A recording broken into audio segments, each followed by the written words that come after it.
Greetings, interwebs. Matt Little, voice of the Valley Junior A Wildcats, back home after a 4-1 win tonight for the Wildcats over the Truro Bearcats on home ice in Berwick. Let's take a look at the highlights and see how they did it. Start off period number 1 with the top line on the attack early on. Butterworth across to Deacon, over to Janes, and it's in the side of the goal. Just over 90 seconds into the hockey game, and the Valley Wildcats take a very early 1-0 lead. Grant Janes gets the goal as that top line clicks for the Wildcats. A little bit later in the period, we see the Wildcats attacking the net just past 6 minutes gone, covered up by Fancy, and we see Penny dropping the gloves as he goes after Nick Bruce, who was at the side of the goal. Bruce and Patterson, I think it both had a couple of whacks in there at the side of the net, but it's Penny who drops the mitts, getting up into the face of Nick Bruce, who does not retaliate. Penny ends up getting himself a fight, an instigator, and a game misconduct, so his night over just over 6 minutes into the first period of this hockey game, and Truro goes down a man.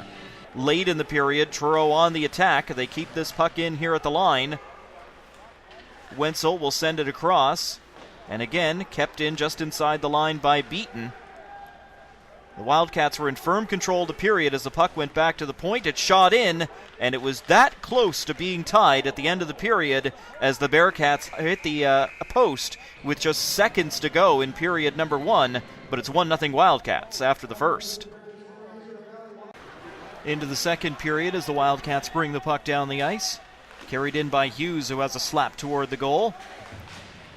Puck goes into the corner, and watch number 18, Nick Bruce, as he follows it across, skates right into Jacob Fancy and goes down hard. Both players, only Fancy gets back up in the play. Bruce doesn't have that chance as Matthew Donnelly is standing over top of him.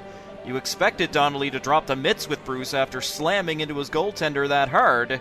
And Dane Moore has a few words with a couple of Bearcats as well, but everyone skates away in its goaltender interference against Nick Bruce of the Valley Wildcats for knocking down Jacob Fancy.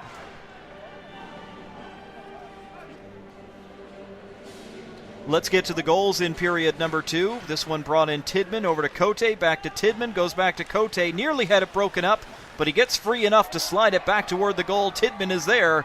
Cote feeds him, and Tidman makes it 2-0 for the Valley Wildcats right around the halfway point. The Wildcats would keep the pressure on here in period number 2. Off of the draw, comes right back to the point. It'll be grabbed by McNeil. Over to the side wall for Patterson, into the middle, stepping around, backhand toward the goal was Morley, and the water bottle goes pop off the top of the goal as Morley puts that one into the back of the net. Patterson and McNeil pick up the assists, and it's 3-0 for the Valley Wildcats. Goal just 2.5 minutes after the first one they had in this period. It's now 3-0 as the Cats on the attack again very late in the period, just 30 seconds to go as they work it along the right side wall. The Bearcats are able to get it out here, but it's turned over in the neutral zone. All of a sudden it's a 3-on-0 for the Wildcats. Butterworth will bring it in. Fancy makes the save on Butterworth, and no chance as Grant Janes follows up with the rebound, making it 4-0 for the Valley Wildcats after 2 periods. And just seconds to go in that period as all of a sudden the top line was barreling down on Jacob Fancy. Credit to the goaltender as he made the stop on Butterworth, but he can't block Janes, who puts it into the open cage.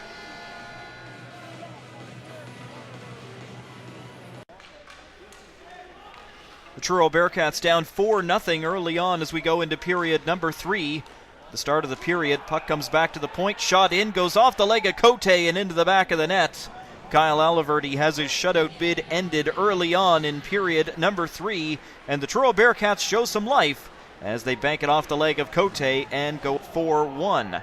Then knocked down as Jack Patterson, hit from behind. Denver Lines pushes him into the boards awkwardly. That one is going to draw a crowd as everybody comes together down there in the corner. Now Patterson would get himself back up here and be just fine. Patterson's in there, you can see shoving a hand toward a couple of Truro players as everybody pushes and shoves down there. Nick Bruce all tied up. He would leave this flurry with a penalty for roughing, and Denver Lines would be the second Truro player ejected from the game as he gets checking from behind and a game misconduct for shoving down Patterson. Now, final seconds of the third period. It's a 4-1 win for the Valley Wildcats as Morley and Higgins collide in the corner. Time expires, and the teams draw a crowd here in the corner. Everybody in on it, just about. Big rivals, Truro and Valley. In both seasons for the Valley Wildcats, they've had their season end in the playoffs at the hands of the Truro Bearcats. The players know this. You saw Cote and Donnelly tie up. Everybody would skate away. The game was over, and it was a 4-1 victory for the Valley Wildcats as they celebrate.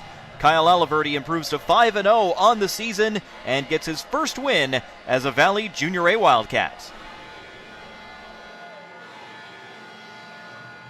A big 4-1 win for the Valley Wildcats tonight up here with Dylan Morley. First of all, congratulations on the game. 3 out of 4 points on the weekend. That's got to feel good. Yeah, it's a good weekend. Really got going.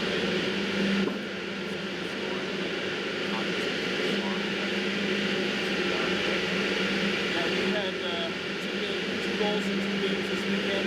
You got to take me through the one against Pinto County, that end-to-end wraparound. That was a beauty to watch.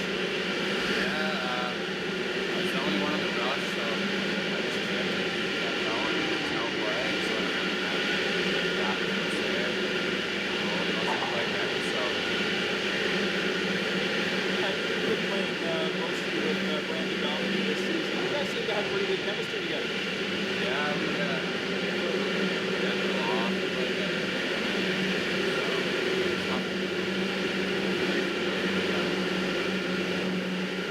Good. So this weekend, 3 and 4 points. I can tell you, if nobody checked, that Pinto County lost tonight, so you're only 1 point behind them right now. And then you've got a head-to-head meeting with them next weekend as well. Yeah, those games we get lost.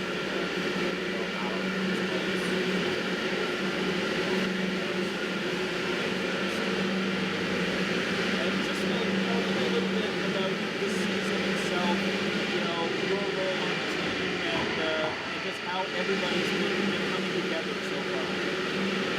At first, yeah, we were all pretty good, and then for a while there, I don't know what's going on. Slumped, I guess you could say, but yeah, everyone's just fine to play. Thanks a lot for this. I appreciate it. That's Dylan Morley of the Valley Wildcats off of